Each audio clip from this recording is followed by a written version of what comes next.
সচিবালয়ের ৭ নম্বর ভবনের আগুন ধরেছে।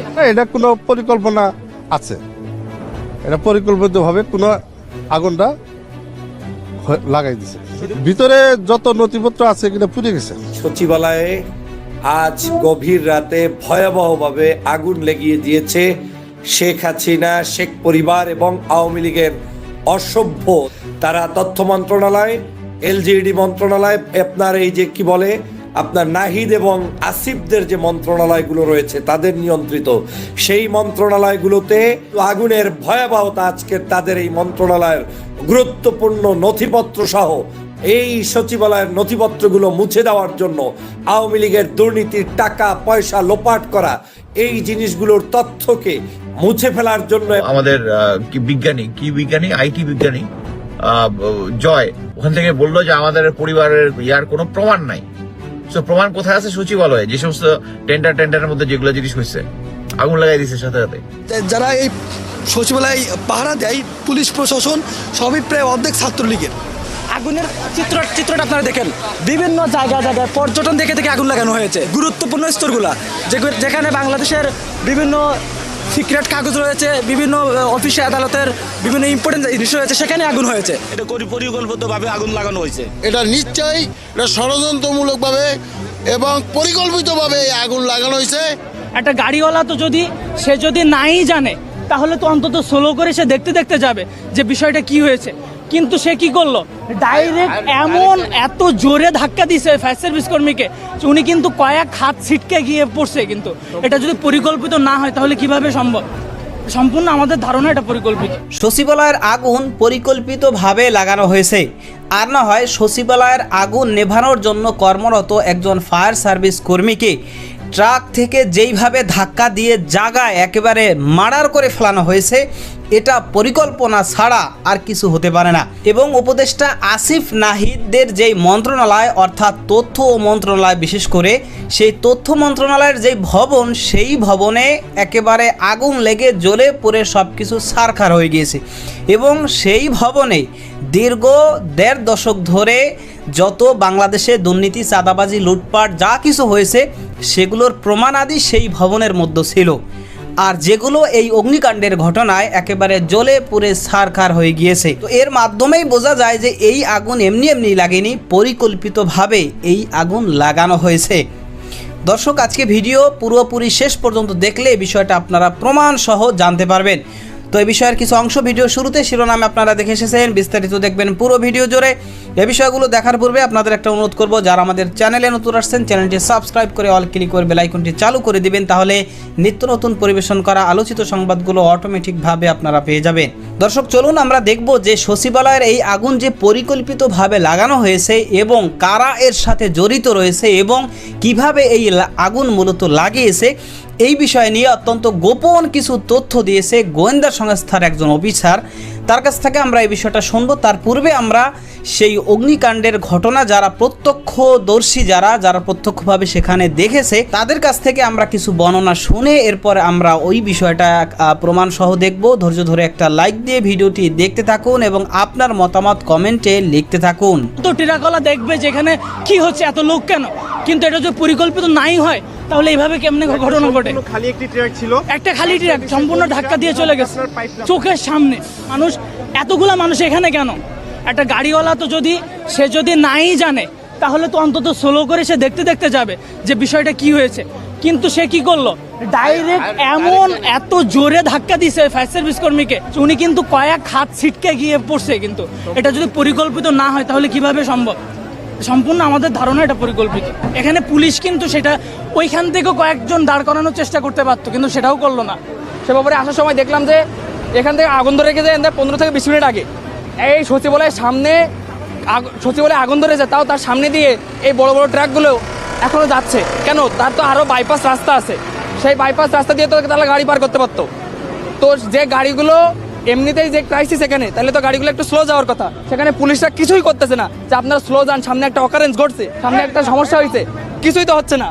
তাইলে যখন এই গাড়িগুলো দ্রুততম ভাবে যাচ্ছে তাহলে তো যে কোনো সময় অ্যাক্সিডেন্ট হতে পারে। এখন ফায়ার সার্ভিসের কাজ তো হচ্ছে আগুনটা নিভানো। আওয়ামী লীগের দোসররা এখনও যারা সচিবালয়ে রয়েছে তাদেরকে অপসারণ করতে হবে। এবং আমরা জানি যারা এই সচিবালয় পাহারা দেয় পুলিশ প্রশাসন, সবই প্রায় অর্ধেক ছাত্রলীগের। আগুনের চিত্রটা আপনারা দেখেন, বিভিন্ন জায়গায় পর্যটন থেকে আগুন লাগানো হয়েছে। যে গুরুত্বপূর্ণ স্তরগুলা, যেখানে বাংলাদেশের বিভিন্ন সিক্রেট কাগজ রয়েছে, বিভিন্ন অফিসে আদালতের বিভিন্ন ইম্পর্টেন্ট জিনিস রয়েছে, সেখানে আগুন হয়েছে। আগুন যদি লাগে তাহলে সচিবালয় প্রত্যেক জায়গায় লাগার কথা। তাদের দাবি অন্তর্বর্তী সরকারকে বিপদে ফেলতে পরিকল্পিতভাবে আগুন লাগানো হয়ে থাকতে পারে। ওই আগুনটা কিন্তু ছিল না, দেখতে পাচ্ছেন ওই আগুনটা ছিল না। আমরা আসার পর শুধু এখানে ছিল, এই আগুন সম্পূর্ণ ওখানে চলে গেছে। কিন্তু ফায়ার সার্ভিস একটি ইউনিট কাজ করতে পারতেছে আর বাকি ইউনিটগুলো কাজ করতে পারতেছে না। 200 ফিট উপরে পূর্বে কিভাবে আগুন যাচ্ছে, এটা পরিকল্পিতভাবে আগুন লাগানো হয়েছে। নাহলে এক রুমে থাকবে, শর্ট সার্কিট হলে এক রুমে হবে, এক রুমে হলে যতক্ষণ কিছু ফায়ার সার্ভিস নিয়ন্ত্রণ করতে, কিন্তু এটা করে না। শর্ট সার্কিটে হয়েছে কিন্তু পরিকল্পিতভাবে হয়েছে। 500 ফিট বিল্ডিংটা লম্বা, এই মাথা থেকে ও মাথা আগুন, এটা কিভাবে সম্ভব? এটা নিশ্চয়ই এটা ষড়যন্ত্রমূলকভাবে এবং পরিকল্পিতভাবে এই আগুন লাগানো হয়েছে। যারা গতকাল এই সাবেক আমলারা যারা তাদের প্রতিবাদ সবাই ছিল, তাদেরকে অতি দ্রুত গ্রেপ্তার করে রাখা উচিত এবং তাদের মাধ্যমে জানা যাবে এই সচিবালয়ে আগুন লাগার ঘটনা। এখানে সচিবালয়ের ভিতরের লোক জড়িত আছে, এই ব্যাপারে আমরা কঠিন তদন্তমূলক ব্যবস্থা নেওয়ার জন্য আমরা আহ্বান জানাই। পরিকল্পিত এটি আগুন হয়েও থাকে বা কেউ যদি এই অগ্নিসংযোগ করেও থাকে, এটি বের করা সচিবালয়ের যে ব্যবস্থাপনা রয়েছে, নিরাপত্তা ব্যবস্থাপনা, এটি কোনো ধরনের কোনো দুরূহ বা অসম্ভব কোনো কাজ নয় যেটার ভিতরে কেউ ছিলেন বা এটার ভেতরে কেউ দুর্ঘটনা ঘটিয়েছেন। এটি বের করা খুব দুষ্কর কোনো কারণ নেই। বাংলাদেশের বিরুদ্ধে গভীর ষড়যন্ত্র চলমান, সেই ষড়যন্ত্রের অংশ হিসেবে বাংলাদেশ সচিবালয়, যেই সচিবালয় হচ্ছে বাংলাদেশের সরকারের প্রাণকেন্দ্র, একটি দেশ পরিচালনার জন্য যেই জায়গাটা হচ্ছে মূল জায়গা, সেই সচিবালয়ে আজ গভীর রাতে ভয়াবহভাবে আগুন লেগিয়ে দিয়েছে শেখ হাসিনা, শেখ পরিবার এবং আওয়ামী লীগের অসভ্য যারা দীর্ঘদিন পর্যন্ত দেশটাকে ধ্বংস করতে চেয়েছে, তারা আজকের নতুন করে ষড়যন্ত্রে মেতে উঠেছে। সচিবালয়ের মধ্যে গভীর রাতে তারা আগুন লাগিয়ে দিয়েছে।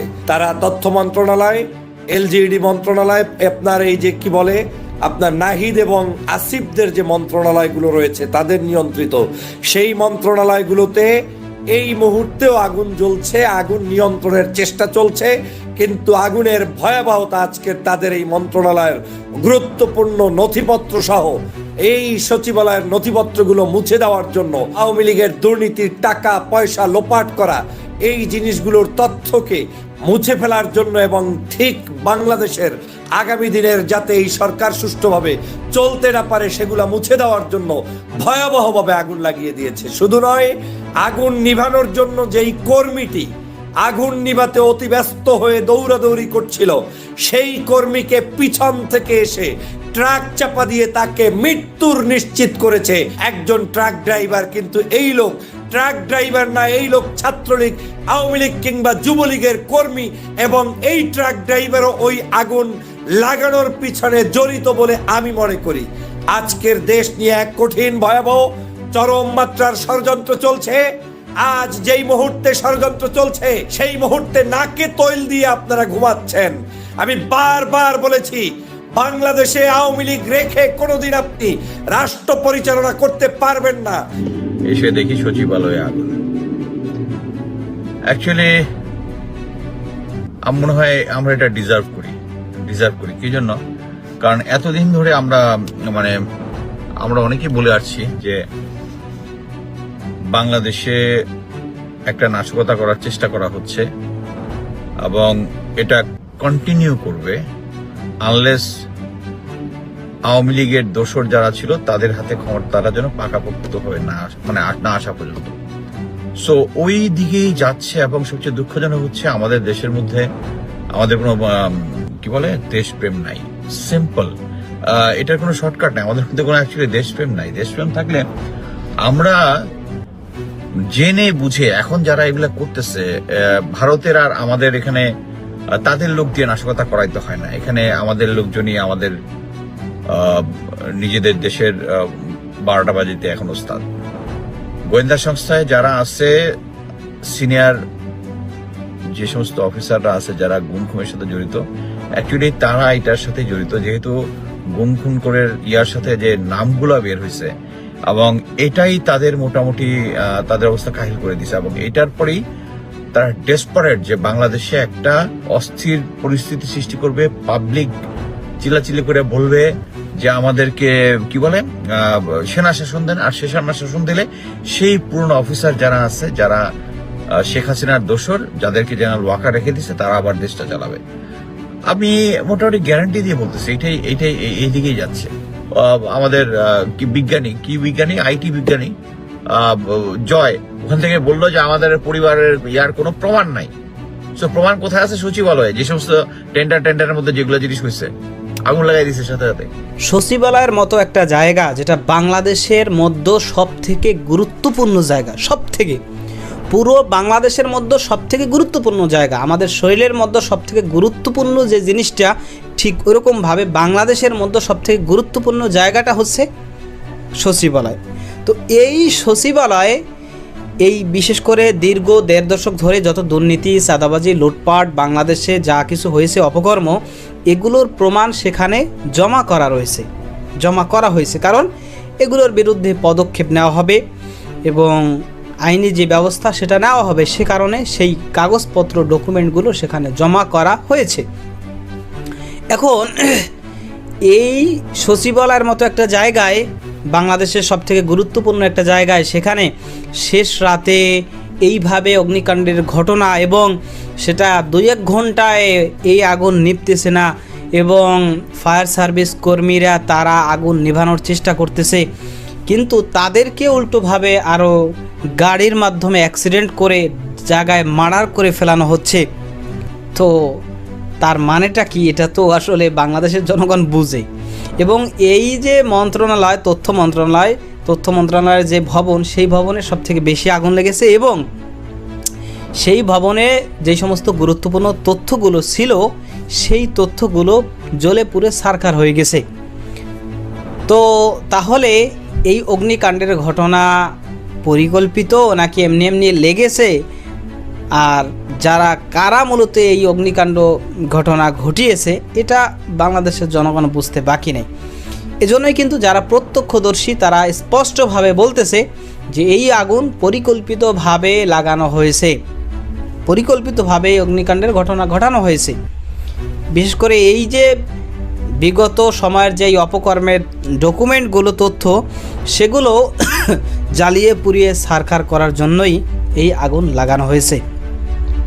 তো এই কারণেই তারা সকলেই এর পিছনে যারা প্রকৃতভাবে দায়ী, তাদেরকে একেবারে কঠোরভাবে বিচারের মুখোমুখি করে যথোপযুক্ত যেন তাদের বিচার করা হয়, এটাই বাংলাদেশের জনগণের দাবি। আপনিও এই দাবির সাথে একমত পোষণ করেন কিনা সেটা জানাতে পারেন। ভালো থাকবেন, সুস্থ থাকবেন, দেখা হবে নতুন কোনো ভিডিওতে, কথা হবে নতুন কোনো বিষয়। আজকে পর্যন্তই। আসসালামু আলাইকুম ওয়া রাহমাতুল্লাহ।